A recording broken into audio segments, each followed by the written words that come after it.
13 Questions by Mantranscending. Manhood in the Digital Age.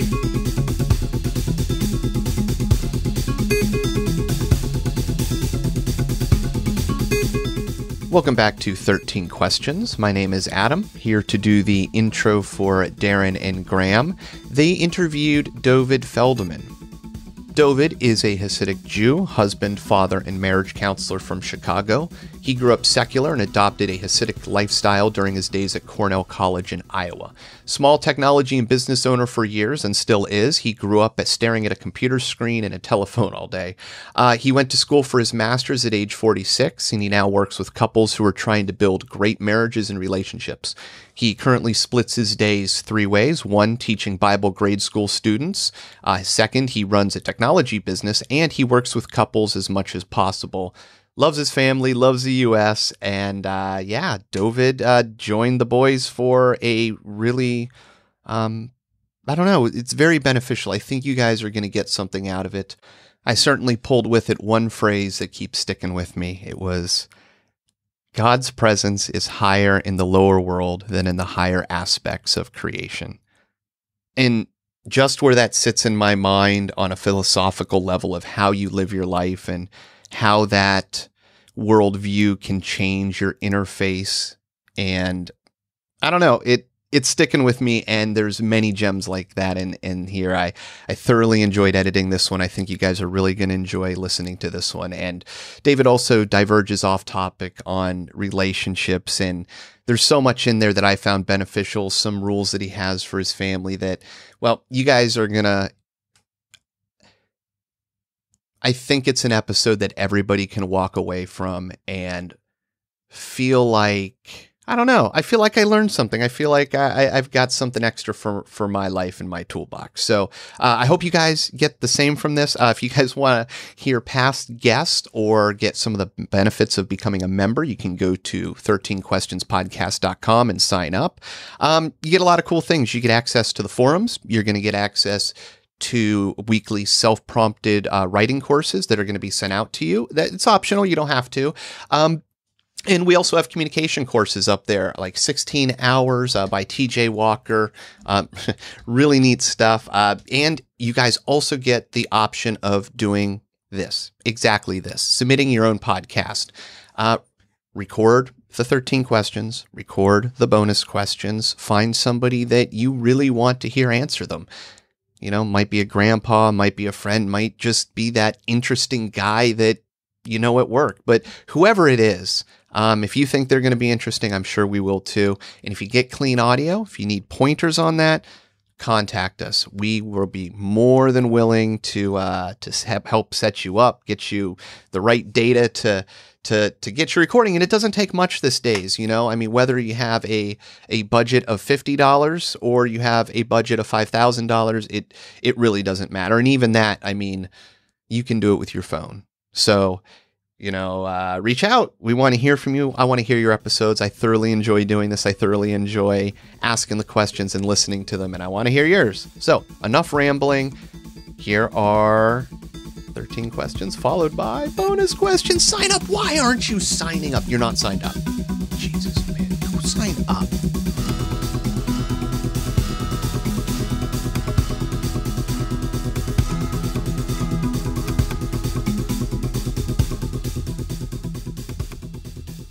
Joining us this evening to answer our 13 questions, we have a friend of mine I've been talking to recently, helped me out with some stuff, Dovid Feldman, a marriage counselor, couple counselor, and we're excited to have him on, and kind of we're starting to sort of, it's nice because we're sort of starting to expand the guest pool here a little bit. We kind of started in our comfort zone with the people we already knew or we'd already met through the other show. And now we're starting to branch out into new, fresh areas, and I'm excited for it.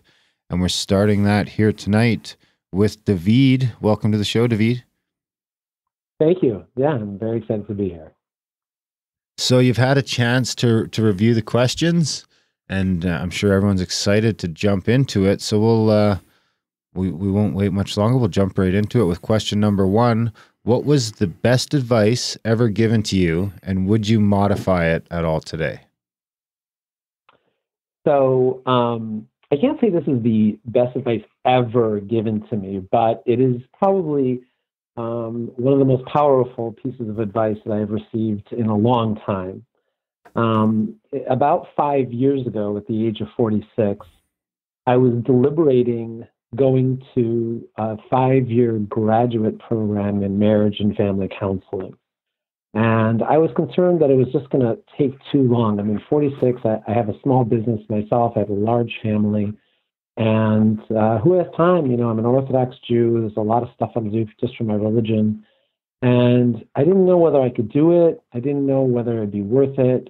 You know, just up in the air. So, of course, what do? I call my father. And, you know, he's the go-to man. So I told him my situation. And I went on and on and on and on and on and on. And he stopped me and he asked me 2 questions. And after I answered these 2 questions, he immediately gave me a wonderful piece of advice. And this is what he asked me. He said, Dovid, he said, do you enjoy learning and studying about marriage and family issues? Is the subject matter enjoyable to you? So I said, yeah, this is something that I find fascinating. And then he said, well, can you physically do the program? Meaning, are you going to make it? You're not going to have an early age heart attack. You can be able to function and do the program. So I said, yeah. So he said, Dovid, you know, you're going to be 51 one day anyways. You're going to fast forward 5 years, and you're going to be 51. He said, wouldn't you rather reach 51 with a new degree and a new career? Or do you want to be 51 and look back and say, if I could have only have started this 5 years ago, I'd be a different person today. And the second he said that, months and months and months of back and forth and doubt and just insecurity completely evaporated. And I signed up. Next day, I walked in, signed up, and boom, here we are today. Wow. Thank God. Yeah. Yeah, it was pretty deep. I like how the best advice, the thread on the show seems to be that the best advice always seems to be, you know, it's never telling you what to do. It's not like, hey, yeah, go do it. It's like, it's sort of the trick is teasing it out of your own. Or indirect, yeah. Indirectly getting it out of your own subconscious. Which I guess you do quite a bit as a counselor or as a therapist. They teach you in therapy school to always that the client actually has all the answers inside of them. And our role as a therapist isn't to tell them what to do, but to allow them to help them bring out their inner wisdom. Yeah. I guess that'd be a tough one to modify at all today. What do you suppose is the takeaway from that? Well, for me, it was, you know, our own self-doubt can oftentimes be our own worst enemy. You know, it's our own story that we tell ourselves about ourselves that is our biggest inhibitor. It's not the practicality. It's not our desire. It's you know, our own kind of negative projection of the future and of our own reality that kind of is what holds us back the most. And what my father did is he kind of cut that all away very quickly, and he let that sit on the side of the road, and I was clean. My whole entire way of seeing things became clean and easy to grasp, and to, you know, that new vision, just I was able to walk right into it. So that's what I, you know, take away from it. Nice. Excellent. Well, we'll roll right that'll segue nice into the next question, which we've had go both ways, directly, indirectly, all over the map, and that is what was the most important lesson you learned from your parents? This one was a good one. My parents were very wise people. For me, probably the most important lesson that I had learned from my parents would be the value of the prioritization of relationship over ego. And I saw this consistently in my home, where either my father or my mother would kind of subjugate their own ego in order to bring peace into the house. And it was a very, very beautiful thing. And they would get the kids involved as well. So let's just say my mom was throwing a temper tantrum about something, an adult temper tantrum, and say she was upset or she was hurt or she was insulted or whatever it is. You live in a family and these things happen. And I could have been the cause of it, or any of my siblings could have been the cause of it. My father would always teach us to let go of the argument, let go of the judgment, let go of the sense of being right, and instead humbly listen and apologize. And he always would explain that, having a good relationship and tending another's wounds was more important than being right or victory or kind of saving face. And so I've kind of adopted that for myself basically my whole life, and yeah, it served me well. Wow, that's powerful. Powerful advice. Yeah, that's like that wasn't a more common. Yeah. That should be like even something that's even like kindergarten. Like, hey, here's a good life lesson. Yeah, you don't always need to be right. Yeah. Yeah. And it doesn't make you a bad person if you're wrong. 100. So Correct. Yeah, it doesn't make you a bad person if you're wrong. As a matter of fact, I think I even tweeted once about this. Sometimes you have to be wrong to be right. What book has been most influential on your life and why? So like I mentioned, I'm an Orthodox Hasidic Jew. So I'm going to reference one that is probably not that common, but it's called the Tanya, and it was written by the first rabbi of Chabad Lubavitch. Chabad Lubavitch is a type of Hasidic Judaism. I don't know if you guys are familiar with that Poway rabbi that had his finger blown off about a couple months ago in California. Somebody burst into the synagogue and started shooting people up. I don't know if you're familiar with that news clip, but that he's part of Chabad, and the Chabad movement is pretty old. And the reason why this book is so important to me is because it's simultaneously a blueprint for the mystical secrets of creation. At the same time, it's a blueprint for a practical day-to-day life, which is like a really big juxtaposition, oxymoron. It's kind of containing both worlds all in one work. And that is deeply effective. Yeah, that sounds great. Yeah, I mean, when you read it, if you were to get an English version of it, it really wouldn't make much sense. I mean, it's the kind of stuff that needs to be taught, and of course there's online courses and stuff like that, but it's so terse and concise that when you just read it, it doesn't seem to have, that much. It doesn't read like a regular book that you would buy today at Barnes and Nobles or Amazon. It's an old book, an old text, but it's deep, real deep. So what would be some of the mystical themes in there? Like that we're all connected type thing? Does it have some of that kind of stuff in there? Oh yeah, it talks about the origin of your soul. It talks about the godly aspects of creation. I'll give you an Should I give you an example? Yeah, absolutely. Yeah. Okay, so I'll give you a great example, right? So, okay, I'll give you a great example. There's 4 levels of creation. There's, we'll start from the lowest, which is rock form. And then there's plants, like, vegetation. Mm-hmm. And then there's animals. And then there's human beings. Sorry, what was the one before humans? You kind of cut out there. Animals. Okay. It's like a donkey or a cow or something like that. Okay. All right.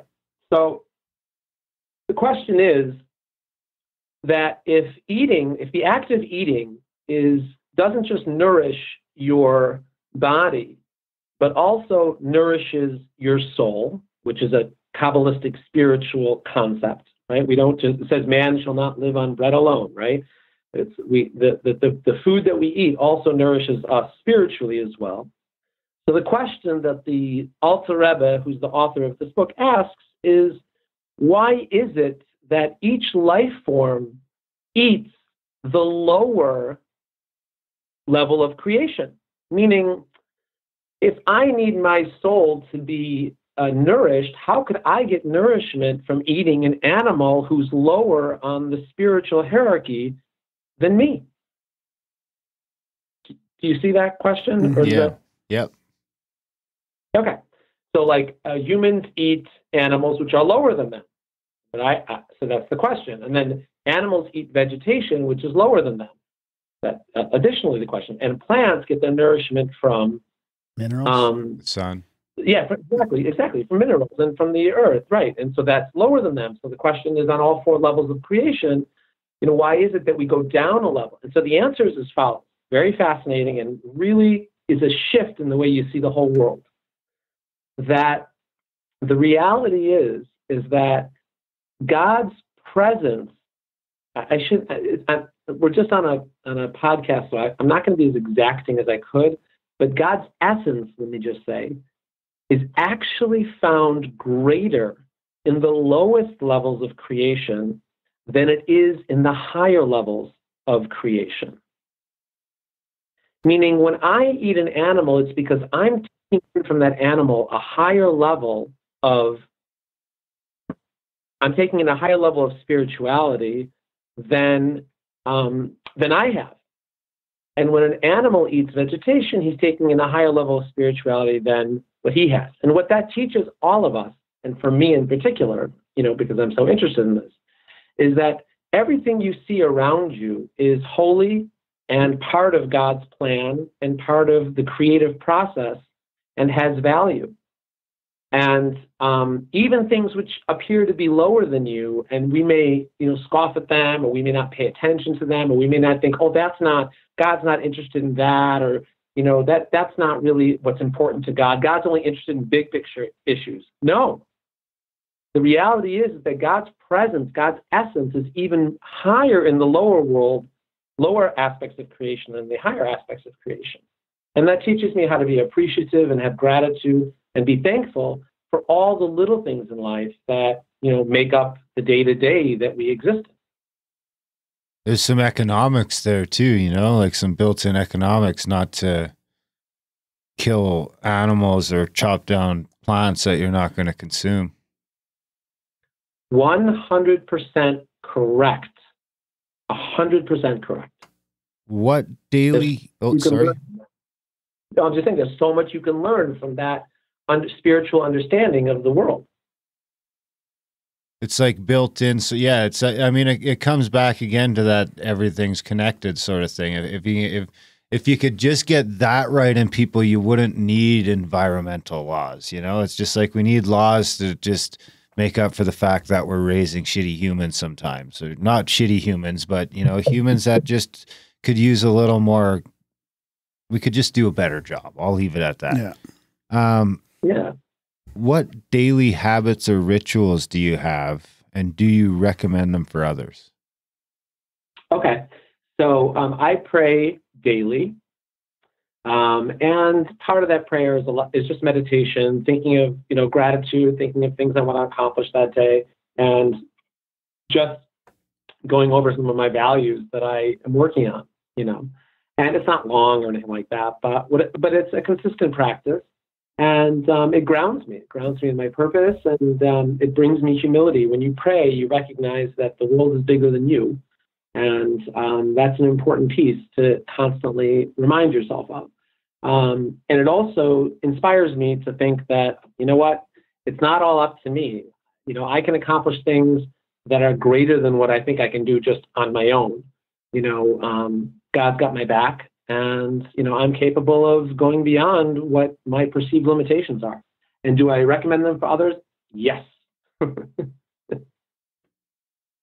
If I were to ask your best friend, what is the one thing they would say you need to work on the most, and why? Okay, this one was an easy one. I'm slow as a sloth and way too passive. Talk about a heel dragger. I mean, I redefine that whole men, heel dragging. I wish I could capitalize on all of my potential, but I'm just kind of getting through life the best I can.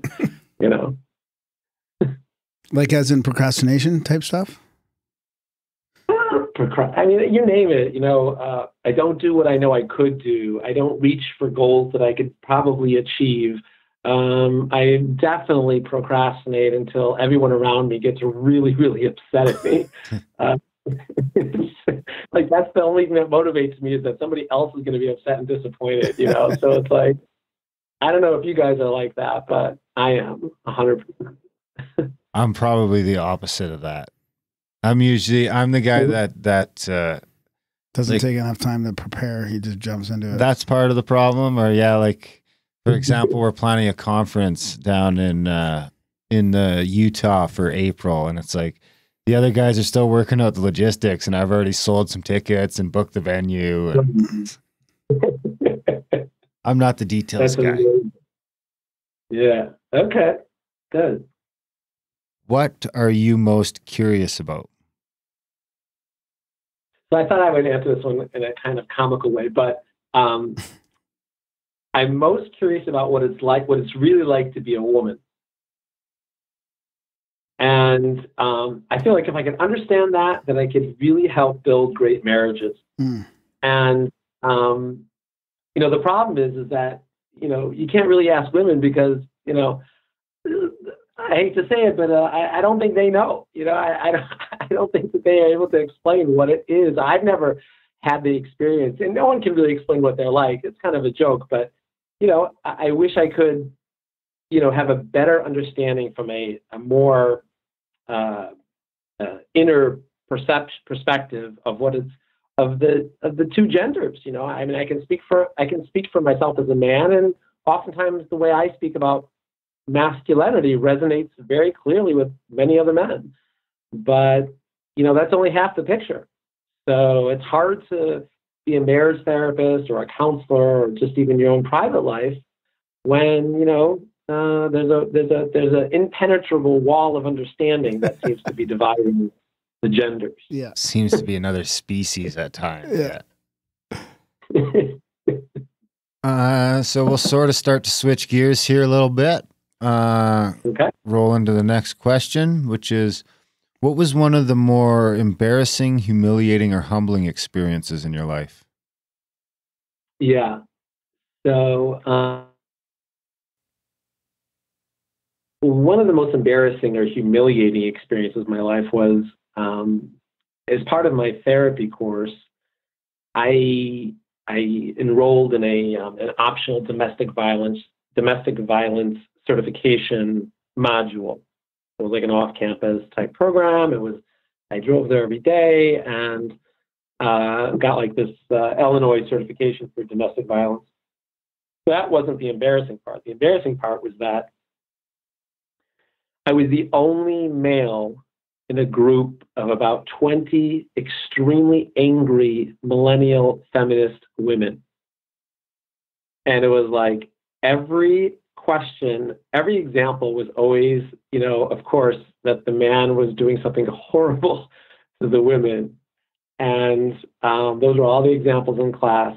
And I don't know if it's true, but it felt like every single time something was brought up, there was tons of these women staring at me with these daggers in their eyes, like, he's the perpetrator, get this guy. He's probably hearing some sort of work release thing. Yeah, that's what it felt like. I mean, it's like I couldn't say anything. I just put my head down, right, like close to the desk, and just sat there for 40 hours. It was like 9 to 5 for a full week, and grinned and bared it and made it through. But that was it was also, on a more serious note, it was humiliating just because once you get into these topics, no one likes to delve into these topics because they're so horrific. But once you get into these topics, it's like, the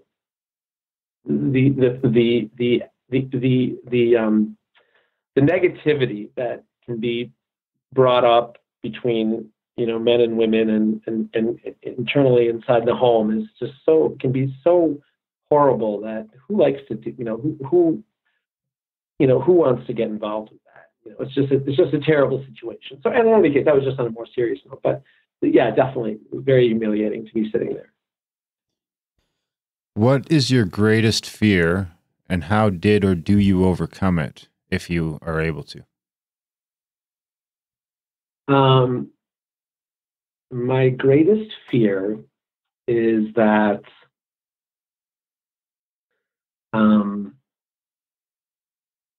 I'm going to not have accomplished those things in life which I knew that I could have.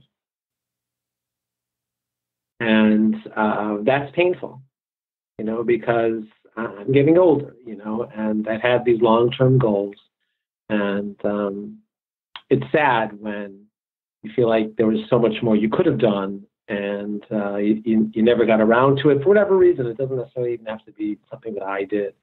But how do I overcome it? I overcome it by taking small steps every day. As you get older, you realize time is not on your side, and you take small steps every day. Like one thing that I started to do, I pulled out my old guitars that I've had around the house for the last 15, 20 years, 30 years.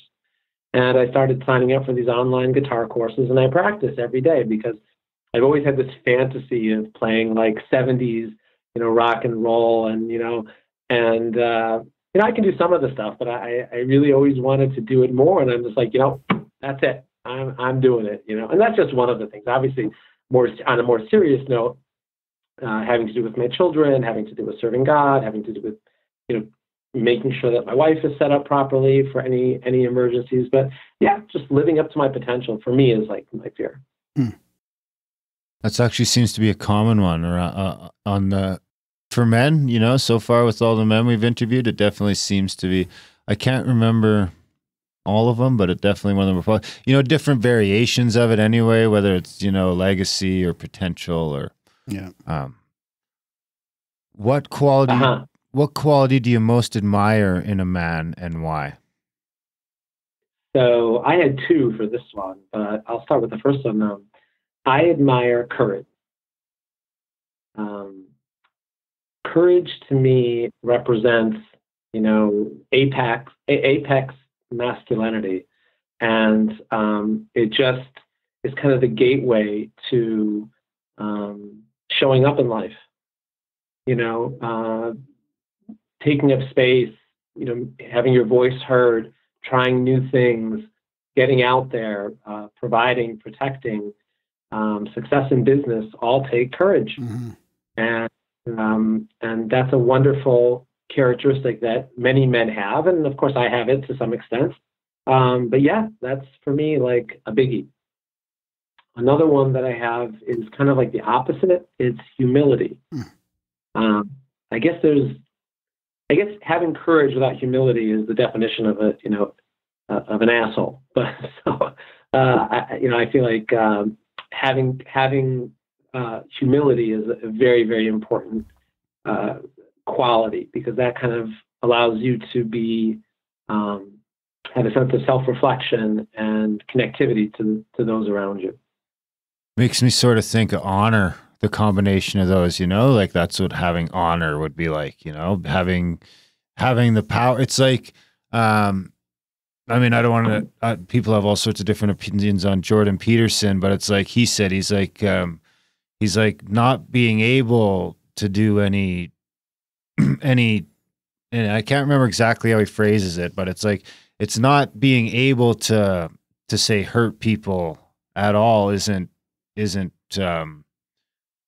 respectful. It's more like when you have the ability to take over the room or to be that, but you don't want to, and you'd rather sort of, I can't, I did a terrible job at that, but I think you've heard it before from the sounds of it.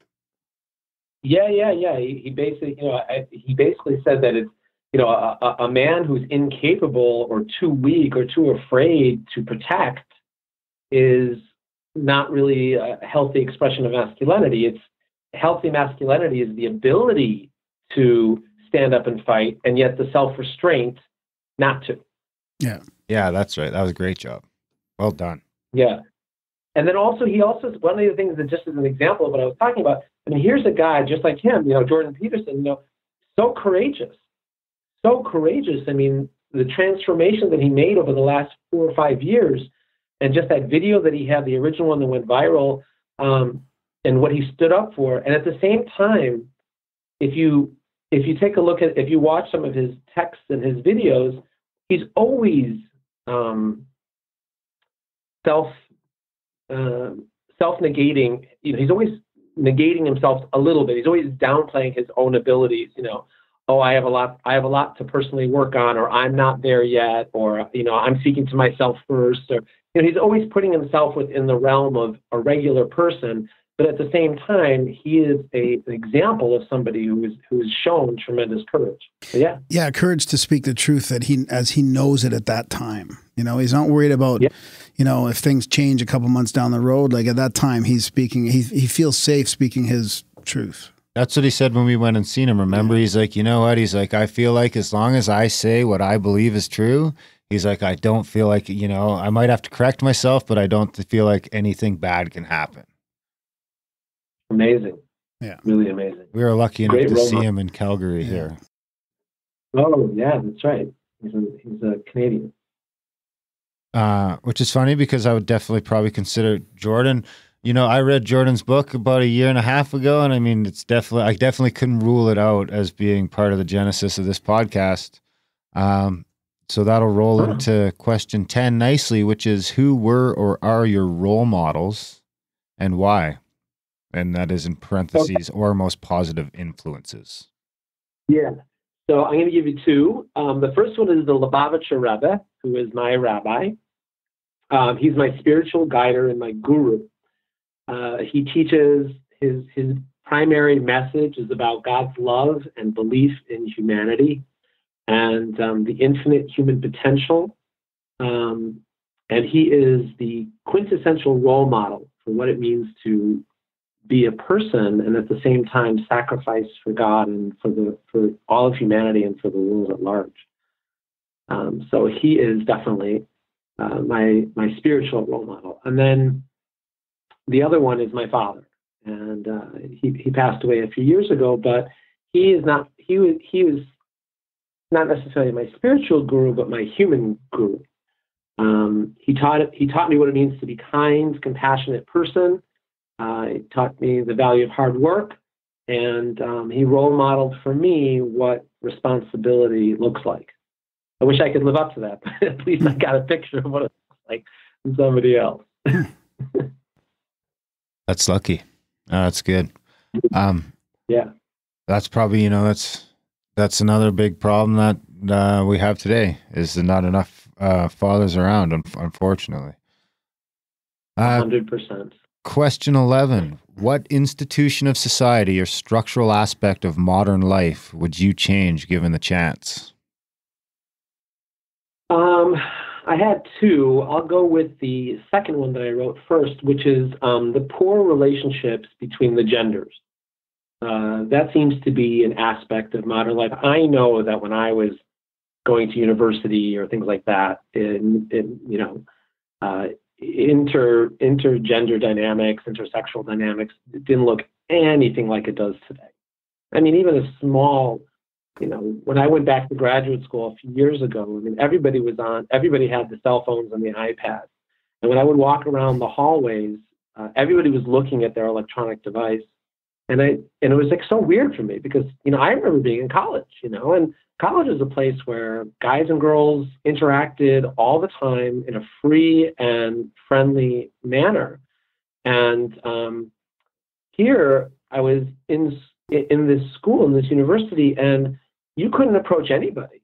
I mean, everybody's staring at their iPad, their laptop, their phone, and they all look so busy. I can imagine, I said to myself, how does a young man, it's easier just to find somebody online than it is literally to go up to the girl that's sitting right there and try to interrupt her from whatever she's doing. And I'm sure the case is vice versa the same. And that's just one aspect that I thought was very strange and a little sad. But, and then all the negativity that I'm sure you gentlemen have seen online between, the different movements and all the polarization. and all the accusations. It's horrible. Yeah. There's so much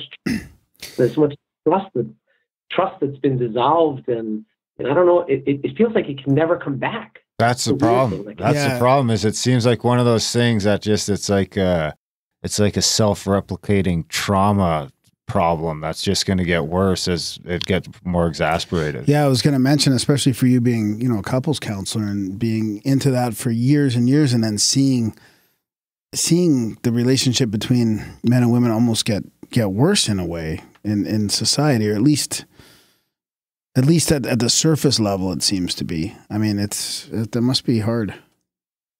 Yeah, it's hard, and the reality is that this is how I see it. It's like within the relationship, on a heart level, on somebody's heart, it's things are the same. I mean, people love the same way, and they want to connect the same way, and intimacy is intimacy as it's always been.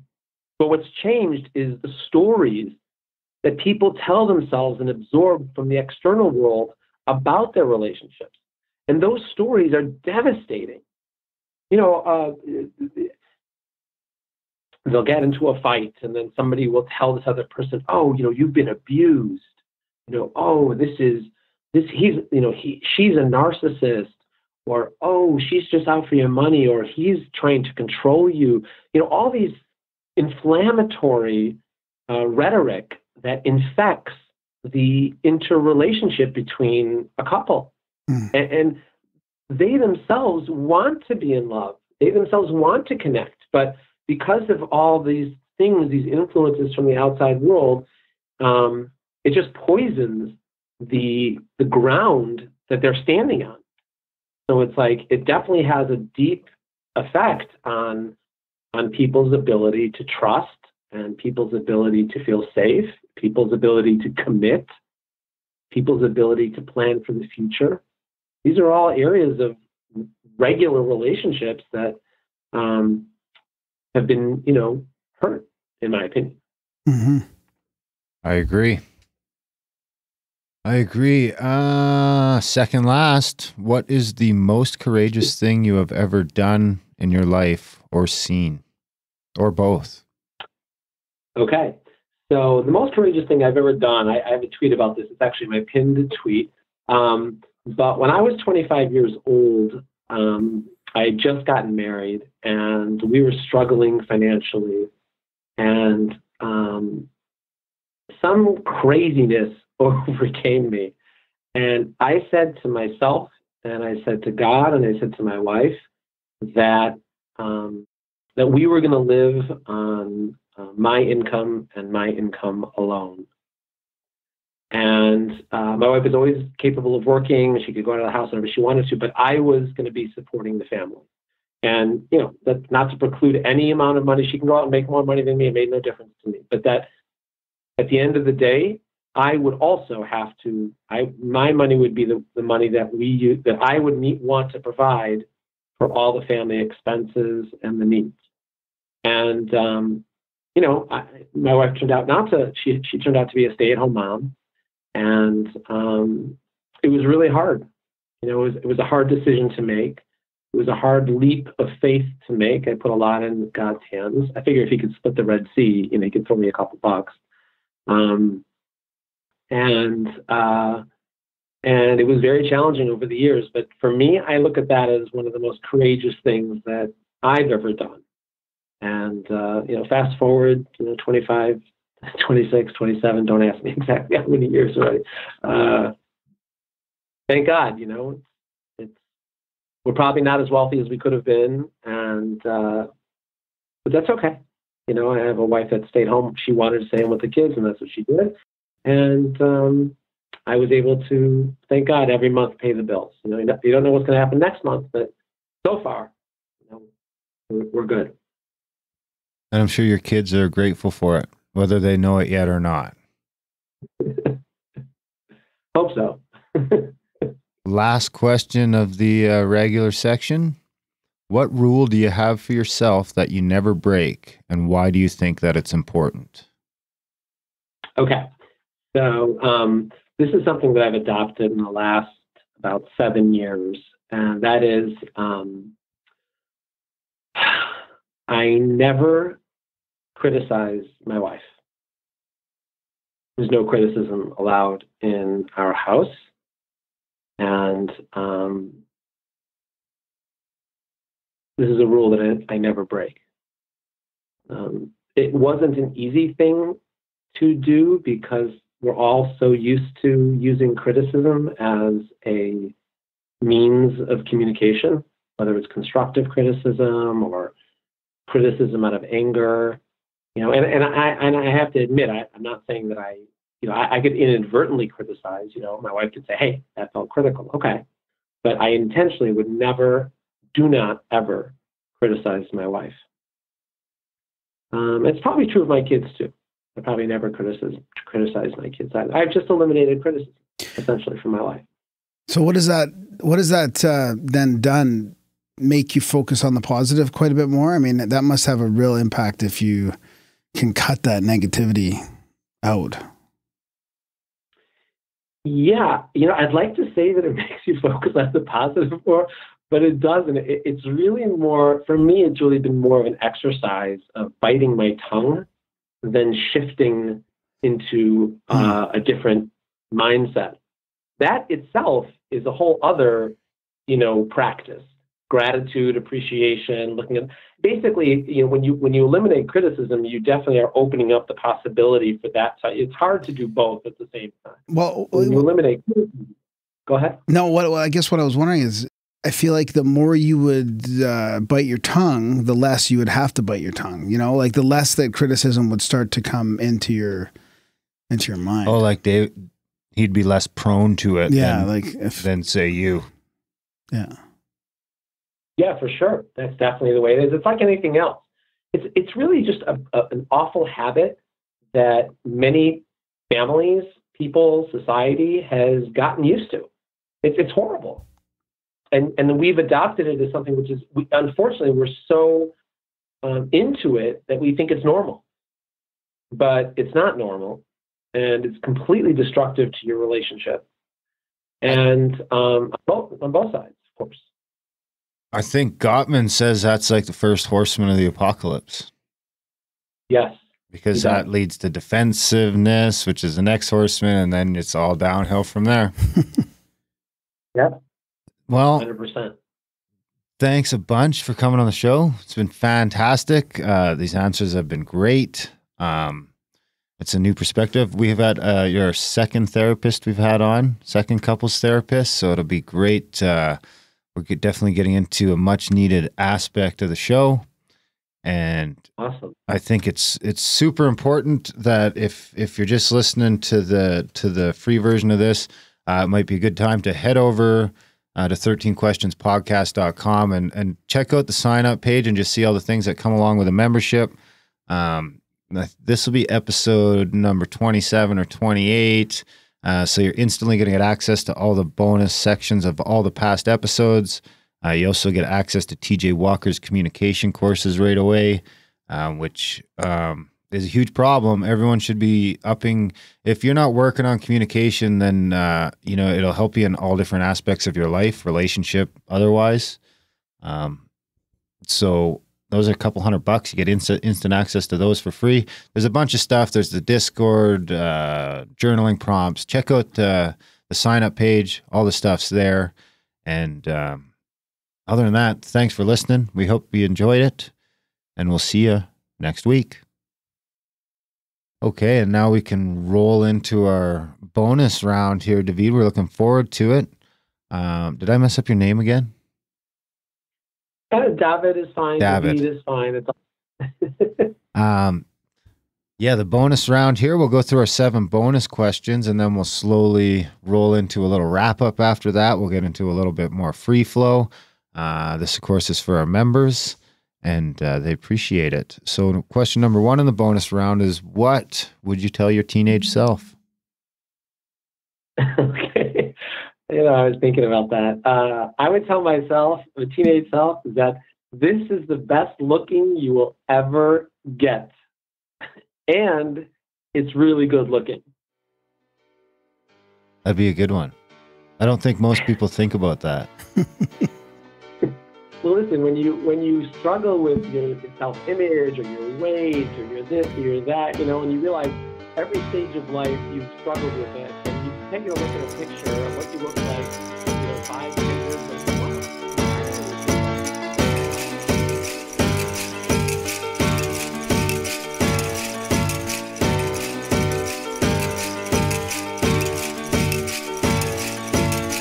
I don't want no Hawaii. I don't want no Hawaii. Yo, what? I don't want no Hawaii. I don't want no Hawaii. Yo, what? I don't want no Hawaii. I don't want no Hawaii. Yo, what? I don't want no Hawaii. I don't want no Hawaii. Yo, what? I don't want no Hawaii. I don't want no Hawaii. Yo, what? I don't want no Hawaii. I don't want no Hawaii. Yo, what? Why is one man rich and another man poor? Why we ain't satisfied? Why we gotta have more? Why your suicide rates on the rest so high?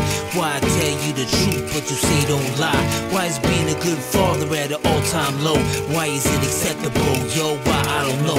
Why she blame him and he blame her? It's useless. Ask yourself this question. Why you making excuses? Why do parents gotta bury their kids? Why we text and drive, not caring how scary it is? Why it's so hard to forgive and leave the past behind? And if you did, then that's divine. Why don't you help your brother when you see him fall? Why do we act like God don't see it all? Why do we call them black, them white, them Asians and use labels? Now that's racism. I don't want no Hawaii. Why? I don't want no Hawaii. Yo, why? I don't want no Hawaii. Why? I don't want no Hawaii. Yo, why? I don't want no Hawaii. Why? I don't want no Hawaii. Yo, why? I don't want no Hawaii. Why? I don't want no Hawaii. Yo, Why is why? there innocent people locked up for life, while some people can't say nothing nice? Why do we always gotta question what all of it means? And why won't you follow your dreams? Tell me why. The night when you took my dad, why'd you let me see my grandpa cry? And tell me why. And why do you choose to hide, even though you was born to fly? And tell me why. And why don't we turn from all the hate? And why don't we learn from all mistakes? Why do I keep on wrecking these fat beats? And teachers don't make more than professional athletes? And why? And why? And why? And why? And why?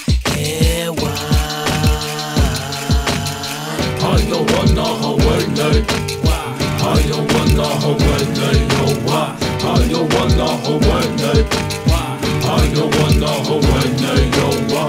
I don't want no Hawaii. I don't want no Hawaii. Yo, why? I don't want no Hawaii. I don't want no Hawaii. Yo, why?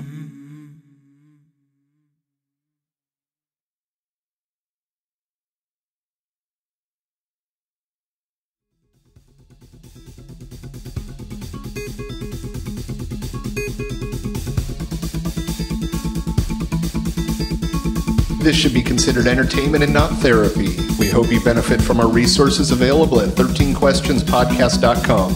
Thank you for listening.